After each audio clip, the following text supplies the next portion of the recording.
दोस्तों नमस्कार, स्वागत है एवरग्रीन कंप्यूटर ट्रेनिंग इंस्टीट्यूट के यूट्यूब चैनल में।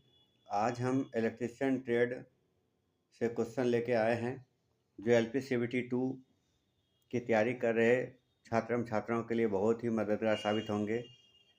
तो बिना समय गंवाते हुए शुरू करते हैं आज का यह सेशन। और इस सेशन का पहला सवाल है, 3 फेज मोटर में रोटर किस प्रकार के होते हैं? उत्तर है स्क्वायरल केज और स्प्लिंग रिंग। 3 फेज इंडक्शन मोटर में कौन सा करंट उत्पन्न होता है? उत्तर है प्रेरित करंट। 3 फेज मोटर का सामान्य तापमान सीमा कितना होती है? उत्तर है 60 डिग्री से 90 डिग्री सेल्सियस। 3 फेज मोटर का सबसे अधिक उपयोग किस प्रकार के कार्यों में होता है? उत्तर है इंडस्ट्रियल और heavy machinery. 3 phase motor starter में ओवरलोड प्रोडक्शन का क्या कार्य है? उत्तर है मोटर को अधिक करंट से बचाने के लिए। 3 फेज मोटर का इनपुट पावर किस इकाई में मापा जाता है? उत्तर है किलोवाट में। अगर 3 फेज मोटर को गलत फेज अनुक्रम में जोड़ा जाए तो क्या होगा? उत्तर है मोटर विपरीत दिशा में घूमेगी। 3 फेज मोटर में स्लिप को नियंत्रित करने के लिए कौन सा यंत्र उपयोग किया जाता है? उत्तर है variable frequency drive VFD। Motor के शाफ्ट पर बहुत अधिक वाइब्रेशन क्यों हो सकता है? उत्तर है बेयरिंग डैमेज या मिस अलाइनमेंट। 3 फेज मोटर के लिए आदर्श पावर फैक्टर कितना होना चाहिए? उत्तर है 0.8 से 1.0। अगर मोटर की एफिशिएंसी कम हो रही है तो क्या कारण हो सकता है? उत्तर है ओवरलोडिंग या खराब वाइंडिंग। अगर मोटर अधिक करंट खींच रहा है तो क्या हो सकता है? फेज असंतुलन या ओवरलोड। 3 फेज मोटर में सबसे अधिक कॉपर लॉस कहाँ होता है? उत्तर स्टेटर और रोटर वाइंडिंग में। अगर 3 फेज मोटर में पावर लॉस अधिक हो तो क्या उपाय किया जाना चाहिए? उत्तर है पावर फैक्टर सुधारना और ओवरलोड हटाना।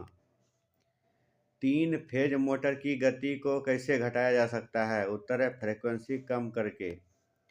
अगर मोटर को बिना प्रॉपर लुब्रिकेशन से चलाया जाए तो क्या होगा? उत्तर है बेयरिंग फेल हो सकते हैं। मोटर के टॉर्क को बढ़ाने के लिए क्या किया जाता है? उत्तर है वोल्टेज बढ़ाना और सही फेज बैलेंस बनाए रखना। 3 फेज मोटर में कौन सी मेंटेनेंस प्रक्रिया सबसे महत्वपूर्ण होती है? उत्तर है नियमित लुब्रिकेशन और winding insulation test. 3 phase motor की शीतलन प्रक्रिया कौन सी होती है? उत्तर है एयर या वाटर कूलिंग। इंडक्शन मोटर की कार्यक्षमता किस पर निर्भर करती है? उत्तर है स्लिप और लोड कंडीशन में। अगर मोटर से जलने की गंध आ रही है तो क्या हो सकता है? उत्तर है वाइंडिंग ओवरहीट हो गई है। 3 फेज मोटर का रोटर क्यों घूमता है? उत्तर है प्रेरित करंट के कारण। अगर मोटर बार बार ट्रिप हो रही है तो कारण हो सकता है? उत्तर है थर्मल ओवरलोड या शॉर्ट सर्किट। 3 फेज मोटर की स्थिरता किससे सुनिश्चित की जाती है? उत्तर है सही ग्राउंडिंग और मेंटेनेंस। अगर मोटर की स्टार्टिंग टॉर्क कम है तो क्या उपाय किया जाना चाहिए?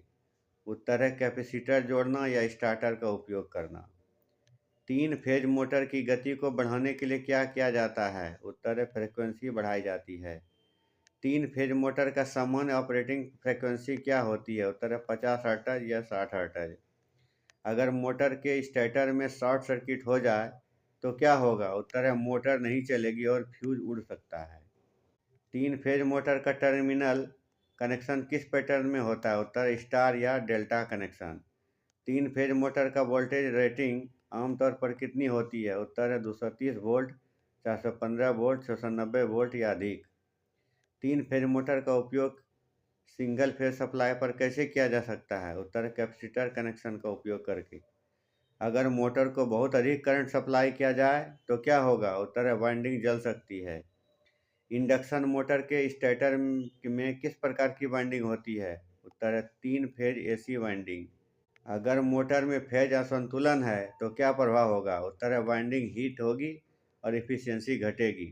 3 फेज मोटर का मुख्य दोष कौन सा होता है? उत्तर ओवरहीटिंग और बेयरिंग फेल्योर। मोटर की गति का सही नियंत्रण कैसे किया जाता है? उत्तर है VFD का उपयोग करके। अगर मोटर का शाफ्ट जाम हो जाए तो क्या होगा? उत्तर है ओवरहीटिंग और मोटर जल सकती है। अगर मोटर की वाइंडिंग का इंसुलेशन खराब हो जाए तो क्या होगा? उत्तर है शॉर्ट सर्किट हो सकता है। 3 फेज मोटर को सबसे अधिक कहाँ उपयोग किया जाता है? उत्तर है इंडस्ट्री, एयर कंप्रेसर और पंप में।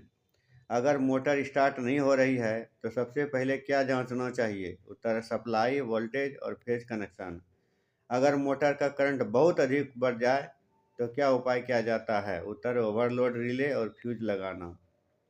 3 फेज मोटर में कौन सा ब्रेकिंग सिस्टम सबसे प्रभावी होता है? उत्तर है डायनेमिक ब्रेकिंग। मोटर की स्पीड बढ़ाने के लिए कौन सा मेथड सबसे उपयुक्त है? उत्तर है फ्रीक्वेंसी इन्वर्टर। अगर मोटर के कूलिंग सिस्टम में खराबी हो जाए तो क्या असर होगा? उत्तर है मोटर ओवरहीट होगी और लाइफ घटेगी। 3 फेज मोटर का ओवरलोड करंट आमतौर पर कितना होता है? उत्तर 110% से 125%। अगर मोटर के स्टेटर में वाइंडिंग ओपन हो जाए तो क्या होगा? उत्तर है मोटर चालू नहीं होगी। 3 फेज मोटर के लिए किस प्रकार की वायरिंग सबसे अच्छी होती है? उत्तर है कॉपर वायरिंग। अगर मोटर के रोटर में कोई खराबी आ जाए तो क्या प्रभाव होगा? उत्तर टॉर्क कम होगा और मोटर स्टार्ट नहीं होगा। 3 फेज मोटर का वाइब्रेशन से बचने के लिए क्या किया जाना चाहिए? उत्तर है सही फाउंडेशन और बैलेंसिंग। 3 फेज मोटर में सबसे महत्वपूर्ण सुरक्षा यंत्र कौन सा होता है? उत्तर है thermal overload relay. 3 phase motor की सबसे सामान्य गड़बड़ी क्या होती है? उत्तर है फेज लॉस, ओवरहीटिंग और वाइंडिंग फेल्योर। अगर मोटर अधिक ध्वनि कर रही है तो क्या क्या समस्या हो सकती है? उत्तर है ढीले पार्ट्स, बेरिंग खराब होना। 3 फेज मोटर की गति स्थिर क्यों रहती है? उत्तर है फ्रीक्वेंसी नियंत्रित होने के कारण। मोटर के वाइंडिंग इंसुलेशन को मजबूत करने के लिए क्या किया जाता है? उत्तर है वार्निश, कोटिंग और इम्प्रेगनेशन। 3 फेज मोटर की डिजाइन में कौन सी प्रमुख बातें ध्यान में रखी जाती है? उत्तर है तापमान, टॉर्क और एफिशिएंसी। स्टार डेल्टा स्टार्टर का उपयोग क्यों किया जाता है? उत्तर स्टार्टिंग करंट को कम करने के लिए। इंडक्शन मोटर के स्टार्टर और रोटर के बीच क्या गैप होती है? उत्तर है एयर गैप। 3 फेज मोटर को ओवरलोड से बचने के लिए क्या लगाया जाता है? उत्तर ओवरलोड रिले। 3 फेज मोटर की वाइंडिंग में कौन सा मटेरियल उपयोग किया जाता है? उत्तर एनामेल्ड कॉपर वायर। अगर मोटर अधिक लोड में चल रही है तो क्या होगा? उत्तर हीटिंग और एफिशिएंसी कम होगी। अगर मोटर के रोटर में क्रैक आ जाए तो क्या असर होगा? उत्तर है टॉर्क कम होगा और मोटर स्टार्ट नहीं होगा। 3 फेज मोटर का मेन फॉल्ट कौन सा होता है? उत्तर वाइंडिंग और शॉर्ट सर्किट। अगर मोटर की वायरिंग ढीली हो जाए तो क्या समस्या होगी? उत्तर वोल्टेज ड्रॉप और अधिक हीटिंग होगी। अगर मोटर को एक फेज पर चलाया जाए तो क्या होगा? मोटर स्टार्ट नहीं होगी या बर्न हो सकती है। अगर मोटर के वाइंडिंग में ओपन सर्किट हो जाए तो क्या प्रभाव होगा? उत्तर है मोटर स्टार्ट नहीं होगी। 3 फेज मोटर की स्पीड को किस नियम से नियंत्रित किया जाता है? उत्तर है NS बराबर 120 × F/P। 3 फेज मोटर में उपयोग होने वाले बेरिंग का मुख्य कार्य क्या है? उत्तर है शाफ्ट का स्मूथ रोटेशन। मोटर में इंसुलेशन ब्रेकडाउन का मुख्य कारण क्या होता है? उत्तर अधिक तापमान और नमी। अगर मोटर की वाइंडिंग ओपन हो जाए तो उसे कैसे चेक किया जाता है? उत्तर है मल्टीमीटर से। 3 फेज मोटर में पावर फैक्टर सुधारने के लिए क्या किया जाता है? उत्तर है कैपेसिटर बैंक जोड़ना। अगर मोटर को अधिक लोड पर चलाया जाए तो क्या होगा? उत्तर मोटर गर्म होगी और ट्रिपिंग हो सकती है। 3 फेज मोटर का उपयोग मुख्य रूप से किन मशीनों में होता है? उत्तर है पंप, कंप्रेसर, कन्वेयर बेल्ट पे। 3 फेज मोटर में तापमान नियंत्रण करने के लिए कौन सा यंत्र लगाया जाता है? उत्तर है थर्मल प्रोटेक्टर। अगर मोटर से स्पार्किंग हो रही है तो क्या कारण हो सकता है? उत्तर है खराब कनेक्शन या वाइंडिंग फॉल्ट। 3 फेज मोटर में सबसे अधिक नुकसान कहाँ होता है? उत्तर है कॉपर लॉस या आयरन लॉस में। 3 फेज मोटर का सबसे अच्छा सुरक्षा उपाय क्या है? उत्तर अर्थिंग और ओवरलोड रिले। 3 फेज मोटर की वाइंडिंग को सुरक्षित रखने के लिए क्या किया जाता है? उत्तर थर्मल प्रोटेक्शन और वाइब्रेशन कंट्रोल। अगर मोटर से अजीब आवाज़ आ रही है तो क्या जांच करनी चाहिए? उत्तर है वेयरिंग, लूज पार्ट्स और लोड। 3 फेज मोटर को बिना लोड के चलाए पर क्या प्रभाव होगा?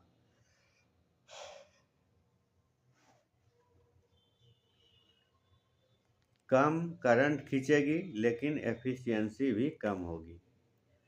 अगर मोटर के शाफ्ट पर वाइब्रेशन हो तो क्या करना चाहिए? उत्तर बैलेंसिंग और बेरिंग चेक करना चाहिए। 3 फेज मोटर में अधिकतम दक्षता किस पर निर्भर करती है? उत्तर है ऑपरेटिंग कंडीशन और डिजाइन। अगर मोटर को आवश्यकता से अधिक वोल्टेज दिया जाए तो क्या होगा? उत्तर होगा ओवरहीटिंग और वाइंडिंग डैमेज। 3 फेज मोटर में सबसे महत्वपूर्ण इलेक्ट्रिकल टेस्ट कौन सा है? 3 फेज मोटर में सबसे महत्वपूर्ण इलेक्ट्रिकल टेस्ट क्या है? उत्तर है insulation resistance test.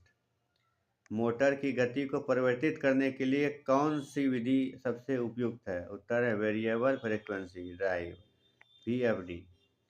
3 phase motor में आयरन लॉस क्यों होता है? उत्तर है हिस्टैरिसीस और एडी करंट के कारण। अगर मोटर को अधिक नमी में चलाया जाए तो क्या असर होगा? उत्तर है इंसुलेशन फेल्योर हो सकता है। 3 फेज मोटर को रेगुलर मेंटेनेंस से क्या लाभ होता है? उत्तर है लंबी लाइफ और उच्च एफिशिएंसी। अगर मोटर का पावर फैक्टर बहुत कम हो जाए तो क्या असर होगा? उत्तर है अधिक करंट खींचेगी और बिल बढ़ेगा। 3 फेज मोटर में सबसे सामान्य समस्या कौन सी है? उत्तर है वाइंडिंग फेलियर और ओवर हीटिंग। 3 फेज मोटर में लोड वोल्टेज का क्या प्रभाव होता है? उत्तर है अधिक करंट और ओवर हीटिंग। अगर मोटर बार बार बंद हो रही है तो क्या कारण हो सकता है? उत्तर है थर्मल ओवरलोड या फेज लॉस। अगर मोटर अचानक बंद हो जाए तो क्या जांचना चाहिए? उत्तर है वोल्टेज, करंट और ओवरलोड कंडीशन। 3 फेज मोटर के लिए सबसे अच्छी वायरिंग किस प्रकार की होती है? Copper wiring. अगर मोटर को ग्राउंडिंग सही नहीं दी गई हो तो क्या हो सकता है? हो इलेक्ट्रिकल और शॉक और मोटर फेलियर। 3 फेज मोटर का तापमान नियंत्रण कैसे किया जाता है? उत्तर है कूलिंग फैन और थर्मल का सेंसर। अगर मोटर का वाइंडिंग इंसुलेशन कम हो जाए तो क्या प्रभाव होगा? उत्तर है शॉर्ट सर्किट और मोटर फेलियर हो जाएगा। 3 फेज मोटर में कौन सा लॉस सबसे अधिक प्रभावित करता है? उत्तर है कॉपर लॉस और फ्रीक्वेंसी लॉस। अगर मोटर की गति बहुत अधिक घट जाए तो क्या कारण होना चाहिए? उत्तर है फ्रीक्वेंसी और वोल्टेज चेक करना चाहिए। 3 फेज मोटर की इफिशियंसी बढ़ाने के लिए क्या क्या जाना चाहिए? उत्तर है पावर फैक्टर सुधारना और सही लोडिंग रखना। तो इस प्रकार का और वीडियो चाहिए तो please subscribe my channel, like and share my channel. अगर आपको इस वीडियो का PDF चाहिए तो आप विजिट कर सकते हैं www.ectibio.com पर जाएं PDF डाउनलोड करने के लिए। अगर आपको PG, DCA, BA, BSc, MA, MSc, NM, GNM, nursing, D pharma, B pharma, B.Ed, DLEd, B.Liv, M.Liv, BCA, MCA, BBA, MBA all diploma course are available here. आपको जिसमें रुचि है हमसे संपर्क कर सकते हैं 77 81 89 86 23 और लैंडलाइन नंबर है 0641135896। तो मिलते हैं अगले वीडियो में, तब तक के लिए जय हिंद।